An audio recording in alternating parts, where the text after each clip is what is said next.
Менің атым Олжас, GCI-дың авторы болам, және де сөйле стендаптың атқарушы продюсерімін.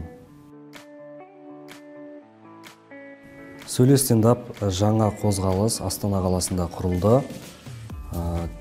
Сөйле стендаптың телеграм каналы бар, барлық ақпаратты сол жерден біле аласыздар. Және де дәл қазіргі уақытта стендапқа 100 адам тіркелді. Сөйле стендаптың екі ережесі бар, ол біріншісі діни әзілдер, және де өзге адамның әзілін айтпау. Сөйле стендапқа тіркелген комиктарға қойылатын талап тек күлкілі әзіл жазып келу. Қалған ешқандай талап жоқ. Регламент. Сөйле стендаптың бірінші тур ашық микрофонына қойылған регламент бізде 3 минут. Себебі тіркелген адамдардың саны көптігіне байланысты 3 минуттың ішіне өз материалыңды жинап келу. Екінші тур бізде іріктелгеннен кейін 5 минут уақыт беріледі әрбір комикке, және де негізгі түсірілімге біз 10 комикті іріктеп алатын боламыз.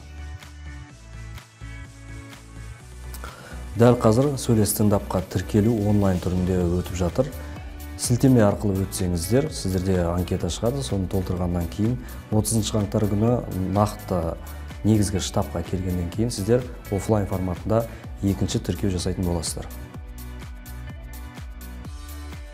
Қатысушыларға сәттілік, барлықтарыңызды стендапта күтеміз.